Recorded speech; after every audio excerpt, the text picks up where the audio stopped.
بسم الله الرحمن الرحيم الحمد لله وكفى والصلاة والسلام على نبي المصطفى وعلى آله وصحبه ومن اقتفى رب يسر ولا تعسر رب تمم بالخير رب اشرح لي صدري ويسر لي أمري واحلل عقدة من لساني يفقه قولي أما بعد السلام عليكم ورحمة الله وبركاته.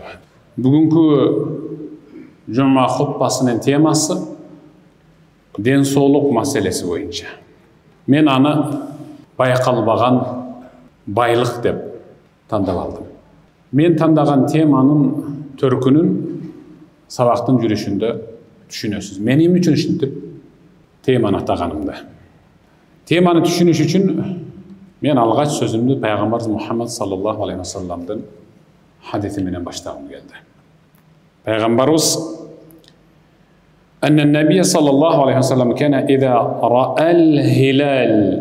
Peygamberimiz asmandağı жаңырған жаңа айды көрөрү менен biz ötkөндөгү сабактарыбыздын биринде biz ay esep менен жашайбыз деп өткөнбүз. Biz ay esep менен жашайбыз деп айтылган. Асмандагы айдын жаңырып ичке болуп калган абалын көрөрү менен пайгамбар кол көтөрүп кыбланы карап туруп дуа кылчу эле. Ошол жаңырган айды көргөндө баарыбыздын кыбланы карап дуа кылышыбыз бул пайгамбардан калган сүннет болуп эсептелет. Эми жакшылап угун. Аллахумма ахиллаху алейна бил юмни вал иман вассаламати вал ислам рабби ва раббука Аллах. Садака Расулуллах. Пайгамбарыбыз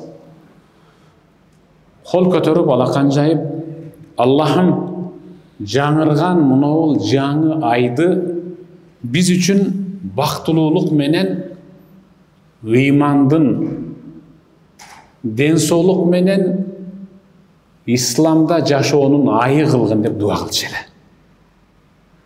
Угуп турун кайталаймын.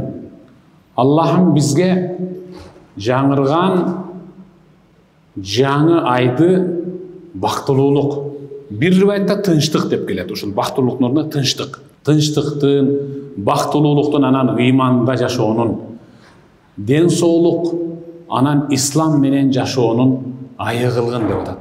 Дуада пайгамбарыбыз денсаулык деген сөздү ислам деген сөздөн мурда келтирип атат. Анткени исламда жашоонун өзү денсаулыгы бар адамдар үчүн түзүлгөн чоң шарт болуп эсептелет. Денсаулыгы жок адам исламда буйрулган фарздарды аткара албай калат. Андыктан Аллах Тааладан денсаулыкту суроо бул важип, биздин милдетибиз. Карабайсызбы, денсаулык канчалык жогорку деңгээлдеги чоң байлык экенин. А бизде өзү илгертен бабаларыбыздан калган накыл кеп бар. Биринчи байлык денсаулык деп. Денсаулыктан өткөн байлык барбы? Онтоп ооруп турсаң, үстүңдөн алтындын күкүмүн куюлса деле эч нерсе карсыбайт да.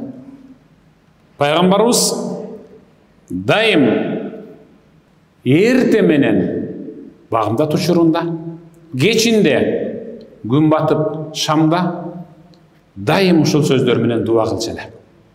Аллахумма инни ас'алука ал-афва вал афия фид дунья вал ахира. Аллахым, мен сенден күнөөлөрүмдүн кечирилишин жана денсаулык сурайм. Дүния ахиретте деп сурайт эле. Аллахумма инни ас'алука ал-афва вал афия фи дини ва дуньяя.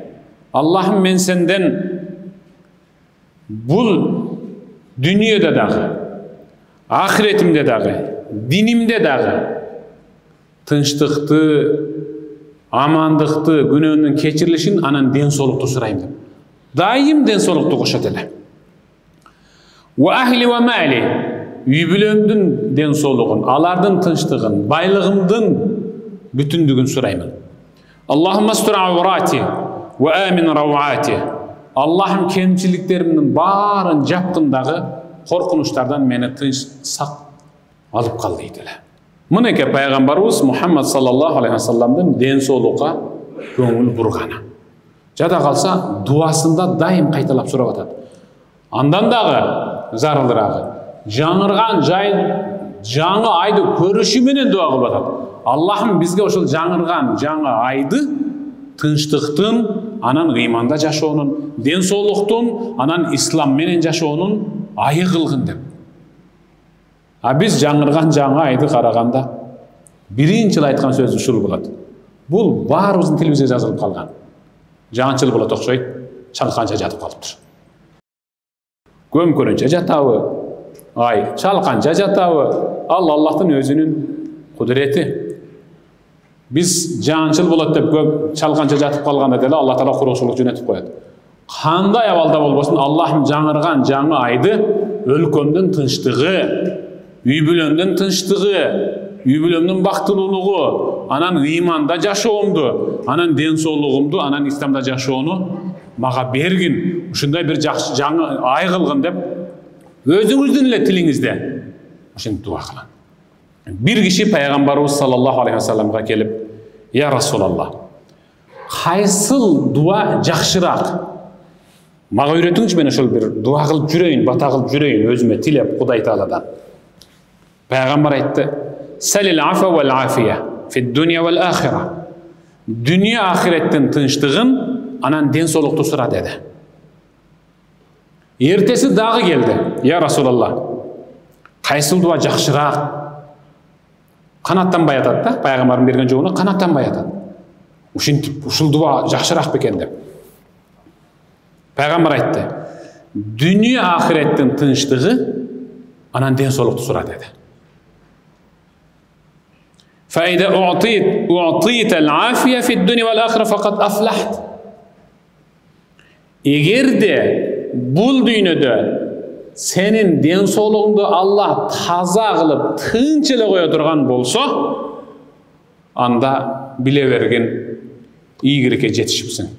Iyilikке жетишipsiň degen Allah bergen çın den sooluk menen kılgan ibadatın arkasından beyişke жетишipsiň degen söz. Hazır kebir adamdardı namaz okuysanız kандай bolot eken desen aytat. Okuyun ele deyim go, tizem ooruyt da. Tizesinin oorugany sırtı ogulup atat. Bирок ал ден соолук сураган эмес Аллах Тааладан. Белинин ооруганын айтат. Туруп намазды туруп окуйт экен да мен тура албайм да. Отуруп окуйт экен мен отура албайм да деп айтат. Ошолорго дагы Аллах Таала ден соолук берген. Бирок бардык нерсени Аллах Тааладан сөзсүздө суранышыбыз керек. Пайгамбарыбыз Мухаммад саллаллаху алейхи ва саллам бир сөз айтты. Чындап сөөгүктөр зыркырап кете турган. Ар бир адам өзүнө тумар кылып тагынып ала турган бир сөз. Жакшылап угуң. Пайгамбарыбыз "Мен асбаха минкум аминан фи сирби, muafan fi jasadi, indahu qut yawmih, fekannama hizat lahu ad-dunya bihadafiriha." Sadaqa Rasulullah. Arаңардан kimdir biri өлкөсүндө, аймагында, алачыгында тынч, ден соолугу чың, супарасы, тагырагы дасторконунда үй бүлөсүнө жете турган бир күндүк тамагы менен таң аттырган болсо, Кудайга шүгүр кылып ибадатын уланта берсин, ал дүниөнү тизгинден кармап алган эң чоң бай деп эсептелет деп атат. Кагылайындар, өлкөнүн тынчтыгы, ден соолуктун соо экендиги, күкүм болсо да дасторкондо нандын ушагы бар болуп тура турган болсо, өзөгөлдөй турган, мындан өткөн чоң байлык барбы? Эң чоң байлык ден соолук, үй бүлөдөгү, өлкөдөгү тынчтык, анан кара курсакка кире турган тамак. Ушул үчөө боло турган болсо, сен наалыба деп атат, башка жашооңа наалыба. Аллах сага байлыктын фундаментин бериптир. Мындан өткөн байлык жок. Жада қалса пайғамбарымыз Мұхаммад саллаллаху алейхи вассалам замзам сусын ішіп атқанда дағы дуасында ушул денсаулықты қосып кеткен. Аллахумма инни ас'алука илман нафи'a ва ризқан васи'a ва шифа'ан ва дава'ан мин кулли да'ин ва сақам. Садақа Расул. Пайғамбар айтты: Аллахым, мен сенден пайдалы билим, кенен рызқы, чын денсаулық сұрайым деді. 3 нерсе пайғамбар сұраған, 3 нерсе. Адам баласының бұл дүниеде жашап, ақыретте бейішке кіргенге мүмкіндік бере тұрған негізгі 3 фундаментті сұрады. Пайдалы билим деді. Пайдасыз билим бар да. Пайдасыз билим бар да. Ошондықтан дүние ақыретіме пайда бере тұрған билим сұраймын. Екіншісі, кенен рызқы. Егерде сабатсыз болса, ал же Құран барақты оқи албайды, же намаз тұрғыза албайды. Ошондықтан намаз тұрғыз үшін кичине намаздын ичиндеги сөздөрдү жатташ үчүн билим керек да. Ошонун өзү билим. Кенен рызқы. Рызқысы болбосо, тамак ашы болбосо, келери кечке колун сынып тилемчилик кылып жүрөт. Денсаулық болбосо, ал намазын да тургуза албайт. Ал колун да сунуп бирөөдөн тилемчилик кылып сурай албай калат. Мына негизги 3 нерсени сурап атат пайгамбарыбыз. Кайталап айтам. Араңардан кимдир бирөө өз алачыгында, аймагында, өлкөсүндө тынч, денсаулыгы чың, дасторконунда үй бүлөсү менен кара курсагына жете турган нандын күкүмү болсо деле, бир күндүк тамагы боло турган болсо, шүгүр кыла берсин. Раббисине шүгүр кыла берсин. Ал дүние байлыгын тизгиндеп алган эң чоң бай деп атат. Ушул 3 нерсе чыныгы байлык. Биздин бабаларыбыз накыл кебинде биринчи байлык денсаулык, экинчи байлык ак жоолук деп сиздин келинчегиңиз жөнүндө кетип бартат. Ошол жубайыңыз жакшыраак чыкса сиз үчүн байлык, ажаанданып, тажаанданып, коюнда котур ташын катып тура турган болсо, андан өткөн шумдук жок. Үчүнчү байлык анан онсоолук деп анан кийин ушул 4 түлүк мал жөнүндө сөз кетип бартат. Хикматта келет. Иннал афия хиел мулкул хафийю. Денсаулык деген бул байкалбаган байлык. Мына түшүнүп атасыз да менин сабагымдын темасын. Денсаулык деген бул байкалбаган байлык бул. Буну көп адам байкай бербейт. Шарта-шурта басып, тарса-турса сүйлөп, дасторконго коюлган коюк, суюк жана башка тамактардын бүт баарын оозунан алып кире берген адам байкабайт өзүнүн денсаулыгын. Чын өзүнүн денсаулыгын байкабайт. فكم من أصحاب الرئاسة والجاه أناس يبحثون عن العافية حتى إنهم يغبطون أهلها عند الموت. Бұл байқалбаған байлықты ечендеген миллионер, миллиардерлер, падыша башчылар издеп жүрөт.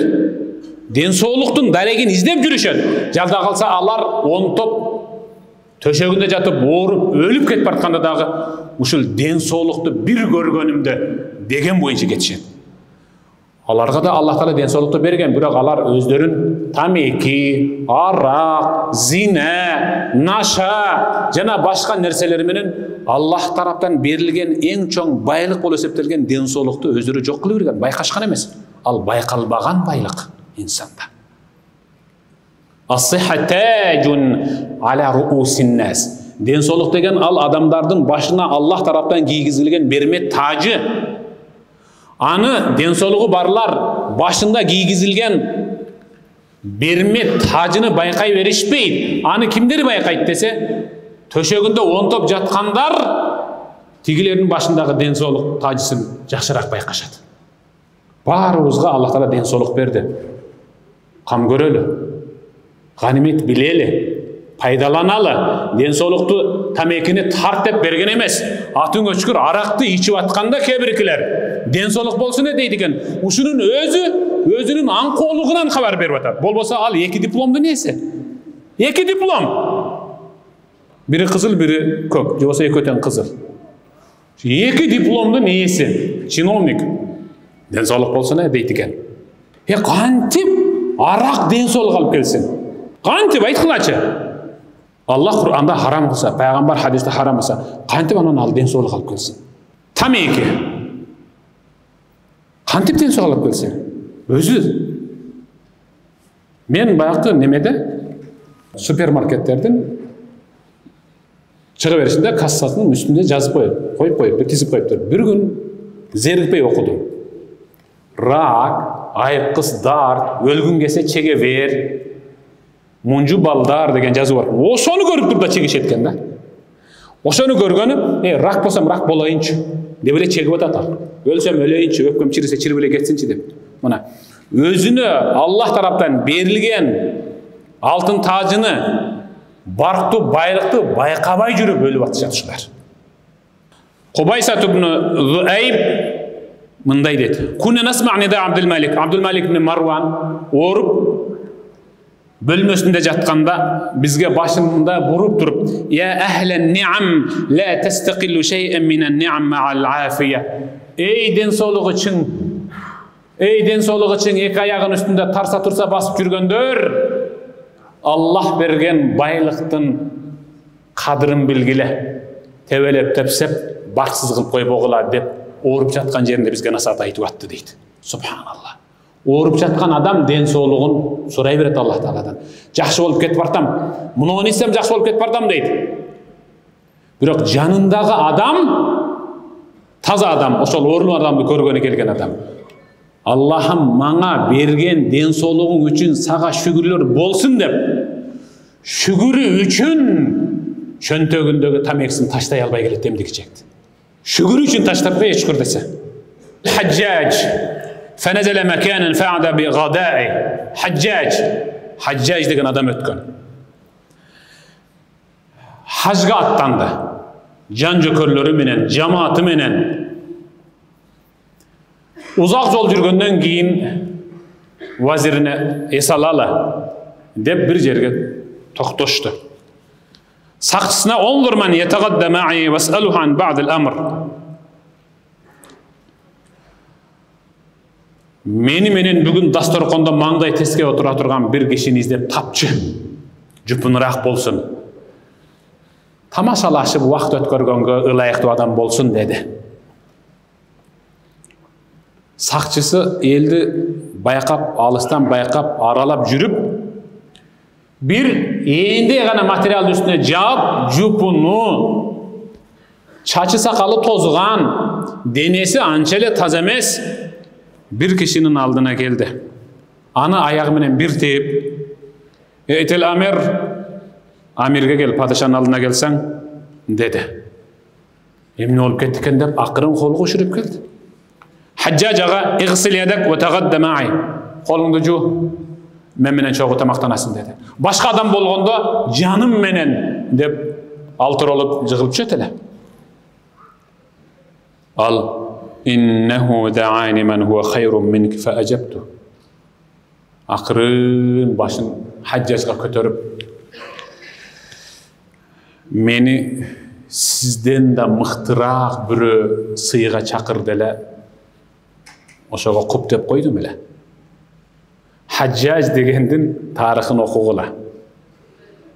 Хаджаж деген өтө катаал бир падыш өттү. Факал ал-Хаджаж: "Ман аллази да'ак?" Ким ал менден мыкты? Ким чакырды? Деп дароо кирсее түштү. Кал: "Аллаху та'ала дa'ана иля саум фасумт." Аллах мени орозо тут деп сыйга чакырды эле, орозо тутуп жооп берип койдум Аллах Таалага. Субханаллах, сөздү карагыла. Фи хадал яум ал-хар, ушундай мен кайнаткан аптаптуу ысыкта анан алыска чыккан сапарда тутуп атасыңбы? Кандай келесиң эмесиң? Ачпайсыңбы? Нафил боло турган болсо сапарда ачып ала бер. Керек болсо Аллах Таала Кур'анда Рамадандагы фарз орозоңду дагы сапарга чыкканда ач деп атпайбы? Ушундай ысыкта тутуп атасыңбы? Кандай акылың кем немесиң? Фафтир ва тасум гадан. Ач өзүңдү азыр. Эртең улантып аласың дагы салкында, же жеткенден кийин, деди. Инзамента лил бака ила гад.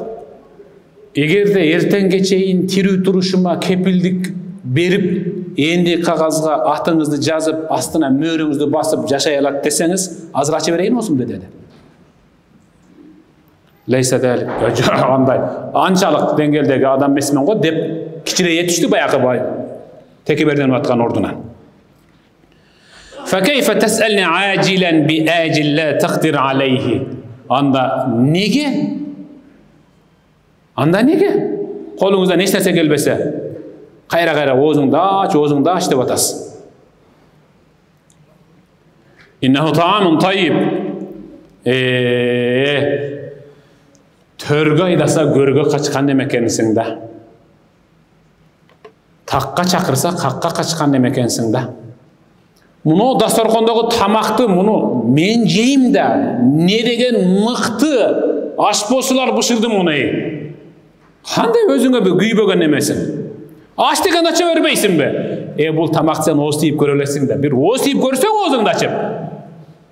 Укмуш ширин тамакта. Пай. Укмуш ширин тамакта деди. Жанагы киши иннека лем тутаййибху валал хаббас.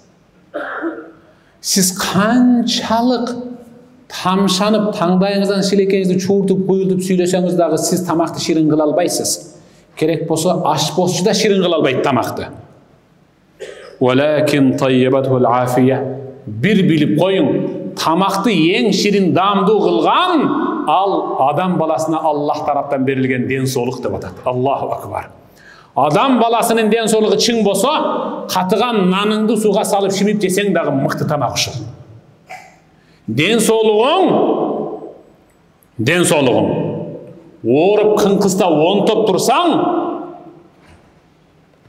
чучуктан кас кылып, казыларды аралаштырып, тилип келсең дагы жалмап өзөгүңдөн өтпөсө, эмнеси чучук айтчы? Эмнеси казы карта? Аргандай тамакты даамдуу кыла турган, тузун туздай, мурчун мурчтай кылып кабыл ала турган ал Аллах тараптан адам баласына берилген ден соолук бул. Ошон үчүн айтат да биздин кыргыз. Тишиң барда таш чайна. Тишиң жокто аш кайда. Сүйүктүү бир тууган. إن العافية لما كانت في هذه المنزلة السامية ولها هذا الفضل العظيم كانت من النعيم الذي يسأل عنه الإنسان يوم القيامة. Ден соолук ушунчалык чоң бир байлык. Бүгүнкү жумадан кийин ала турган сиздин сабагыңыз өзүңүздүн ден соолугуңузга кам көрүүңүз болсун. Үй бүлөңүз, ата-энеңиз, бир тууганыңыздын ден соолугуна кам көрө турган бир сабак алып кайтың бүгүн. Оғың жакшылап. Ден соолук ушунчалык жогорку деңгээлдеги бир чоң байлык. Аллах тараптан берилген кайталангыс орду жоголсо, кайра орду толгус бир байлык керек болсо кыяматта биз ден соолугубуздан суралабыз. Намазыбыздан суралган сыяктуу эле. Намазыбыздан, чөнтөгүбүздөгү акчабыздын зекетинен суралган сыяктуу ден соолугубуздан кыяматта керт башыбыз менен суралабыз. Кала Расулуллах саллаллаху алейхи вассалам. Пайгамбарыбыз айтты. Жакшылап угуң. Инна аввал ма юс'ал анху al-abdu yawm al-qiyamah min an-na'im an yuqala lahu alam nusihha laka jismak wa nurwika min al-ma'i al-barid. Subhanallah. Allah'tın sözü. Kıyamatta Allah bendesine bergen baylıklarının içinden birinci ala turgan suragı den sooluk. Alam nusihha laka jismak. Ey bendem, men senin den sooluğundu taza kılıp jaratpadım bele. Nege öpkөңdү tameki menen çiritip geldin? Nege den sooluğundu arak menen kirdetip geldin? Dep suraydı. Allah suraydı. Allah özü suraydı. Den sooluk bul Allah taraftan berilgen bir baylık anan amanat. Koşnağınızdan kazan alsanız özünde kılıp juup tazalap berip atpayсызбы? Bizge berilgen den soolukta Allah'ka özünde kılıp көрсөтөбүz kıyamatta. Ekinci surala turgan nersemiz.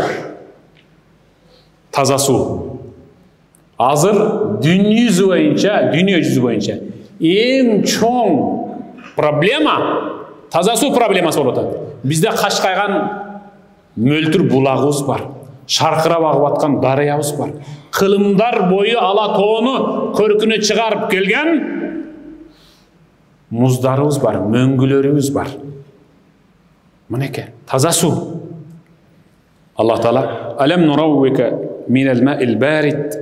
Мен саға аманат дүниеде қансын, денсаулығы таза болсын деп таза мөлдіреген су бербейтін беле деп таза судан дағы сұрайды. Андықтан үйіңіздегі кранды мезгіл-мезгіліменен ғана қолданғыла, шарылатып ашып қоймай. Керек пе? Қолданғыла. Керек емес пе? Жауып қойғыла деген түсінік. Ниъматан мағбунун фихима касирун минан нас ас-сихха вал-фараг. Садақа Расулуллах. Пайғамбар айтты. Адамдардың көбі мани бере бербеген, байқалаған, тоғат болған екі чоң байлық бар. Субханалла. Шынында біліп шындайбыз да. Барыз шындайбыз. 99% шындайбыз. Пайғамбар айтты. Адамдардың көбі мани бере бербеген, тоғат болған, байқалаған екі чоң байлық бар. Ас-сихха вал-фараг. Биринчisi денсаулық, екіншісі бош убақыт. Екі байлық бар. Ни'ма деген сөз, егерде хадисте, аятта ни'ма деп келіп қалса, түсіне бергіле, өтіп кете тұрған болса, қайра орнына келбей тұрған байлықты ни'ма деп айтады. Жоғалып кетсе, қайра орды тола тұрған байлықты ғина деді, байлық башқа сөзменен келеді. Ордынан өтіп кетіп, жылып кете тұрған болса, қайра орду табылғыс бола тұрған болса, аны ни'ма деп айтады. Ни'ма. Ни'мат. Мұнайша айтқанда ни'мат. Ошолар қанша десе екі. Биринчisi денсаулық, екіншісі бош уақыт. Кечеги бош уақытыңарды азыр алып келгилечи. Мында сыдырып кечеги, мында қолыңарды мындайға салып тұрып, кечеги бош уақыттан мында муштап келтіріп, мына көрсеткілечи маға. Көрсете аласыңар. Орды кетті, толбайды. Алып келе албайбыз. Дал ушундай денсаулықтағы құд ушундай бір кетті бе, эми қайра келбейді деп атады. Мұны көп адамдар байқай бербейді.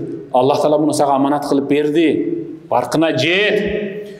Аллах саға денсаулық бергендігі үшін дағы шүгір қылып намазды тұрғызбайсың бе деп атады. Қаншалаған орлулар бар. Егерде мен мұнолар қошып, екі аяқтың үстінде басып жүргенімде, бұлар қошып талтаңдабай телем, мен намазды тұрғызат телем деп оңтап жатқандар бар.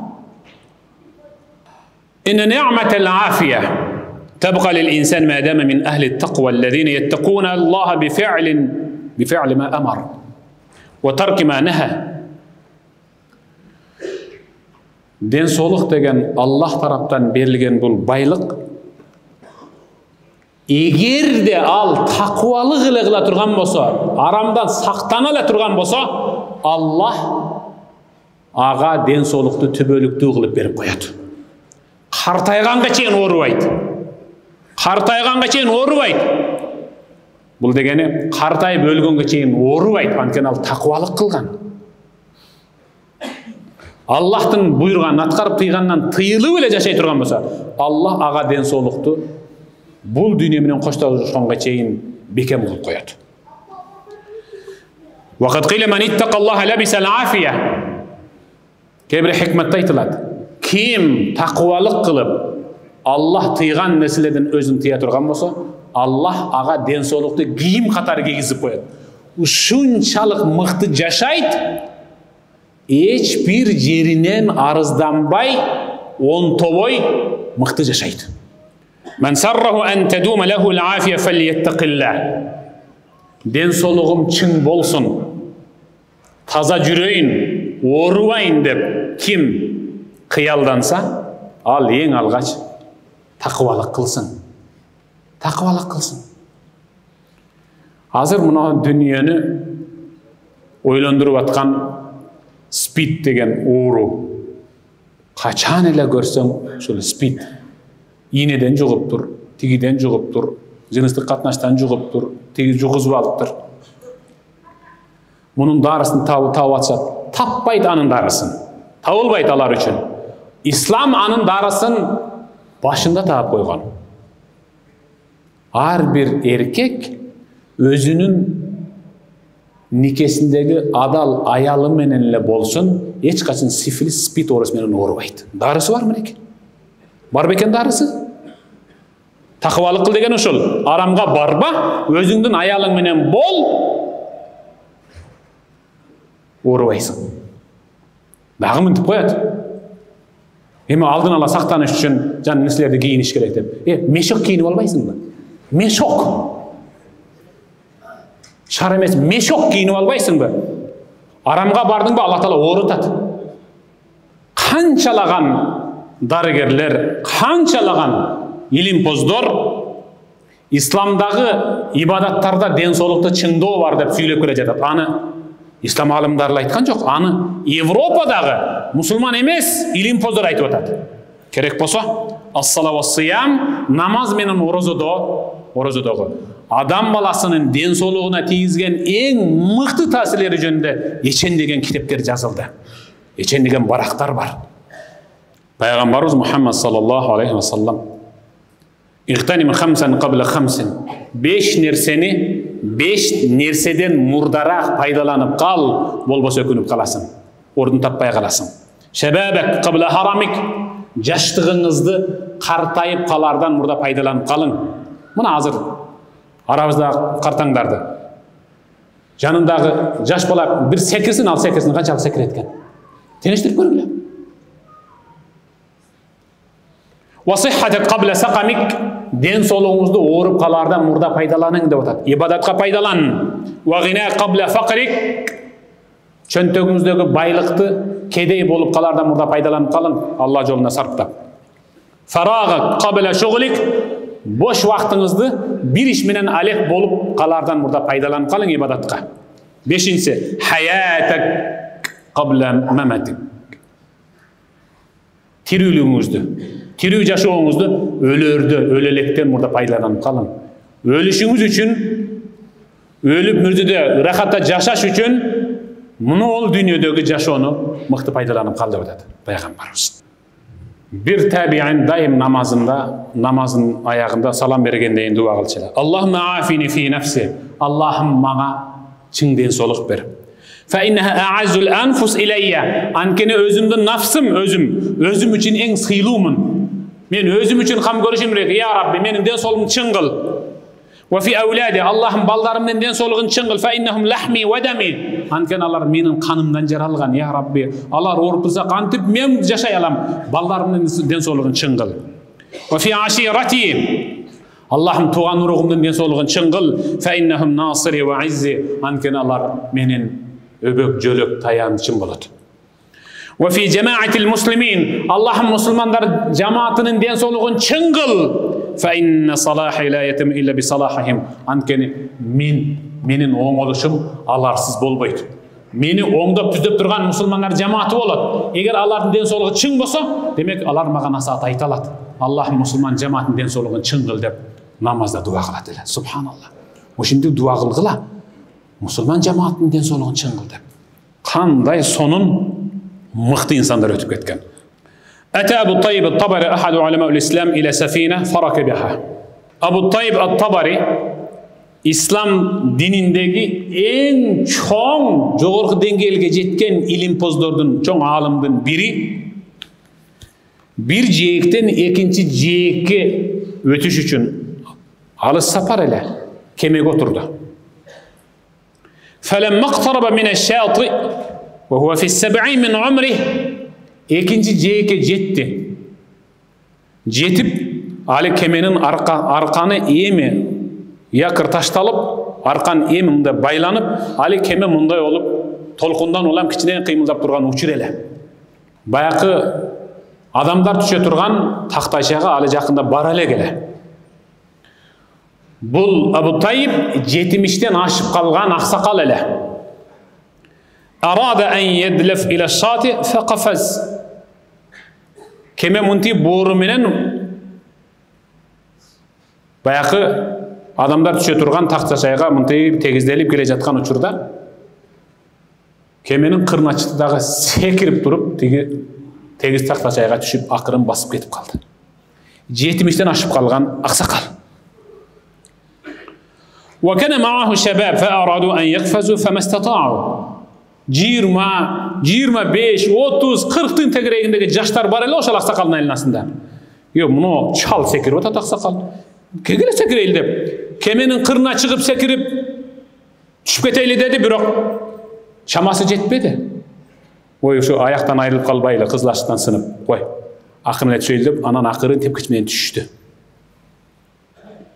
فقالوا له аркасынан чуркап жетип барышып, كيف استطعت وما استطعنا وأنت شيخ كبير. Жашыңыз 70-тен ашып, картайып калган учурда коркпой кеменин тээ кырынан бул жака секирип түштүңүз. Мурда машыгып жүргөн белеңиз деди бизге окшоп. Бизди бирөө бир нерсе десе эле машкан экенсе дейбиз го. Кичине таш көтөрүп койсо. Аксакалдын жаштарга берген жообун угум. هذه أعضاء حفظناها في الصغر فحفظها الله علينا في الكبر. سبحان الله. Ne bir okumuş mıқты söz aytқан. Балдар, каяктагы көнүгүн айтасыңар, каяктагы спорт менен машыгын айтасыңар. Машыккан эмесмин. Мына ол сага берилгенде эле ден соолукту убагында кам көргөнбүз. Аллах берген мүчөлөрдүн барын жаштыгыбызда арамдан сактап койгонбуз. Аллах бизге бүгүн ден соолугубузду чың кылып мүчөлөрүбүздү сынуудан, кайрылуудан сактап коюп атпайбы деп жооп берди. Аллаху акбар. Ey балдар, Аллах берген ден соолукту пайдаланып, мүчөлөрүбүздү, кичинелигибизди арамдан сактап койгон элек, мүчөлөрүбүздү бүгүн Аллах Таала бөлүндүрбөй сактап коюп атпайбы деп гана жооп берди. Андыктан Аллах берген ден соолуктун кадырын билели. Аяттарга садакаллахул азим, хадиске садака расулухул карим. Амин. اللهم إنك عفو كريم تحب العفو فاعف عنا يا رحيم برحمتك يا أرحم الراحمين. الله أكبر. بسم الله والحمد لله والصلاة والسلام على رسول الله. Сол жагымда желим идиштерде куруттун түрлөрү, шербеттин түрлөрү тизилип турат. Башка суусундуктарды жарыялабайт болчумун. Мен тек гана ушул суусундуктарды жарыялаганымдын бирден бир себеби, сиз эгерде бул суусундукту сатып алып ичсеңиз, анда сөз түрдө сиз сатып алган акчадан 1 сому жетим, жесир, муктаждарды кепилдикке алууга жумшалат. Андыктан сиз сатып алып суусундугуңузду кандырганда биле бериңиз, кайсы бир жетимге менин акчамдан 1 сому кетти деп. Мыкты суусундуктар. Башка ден соолукка зыяндуу суусундуктардан көрө дасторконубузда дайым ушундай суусундуктар турган жакшы эмеспи? Андан кийинкиси биздин Минбар медиадагы сабактарыбызды өзүндөй кылып чагылдырып, тасмага түшүрүп, өзүндөй кылып силерге жеткирип жаткан операторлорубуздун эмгегин баалап, ушул Алато Амир компаниясы аларды Маяна жактан каржыламай болду.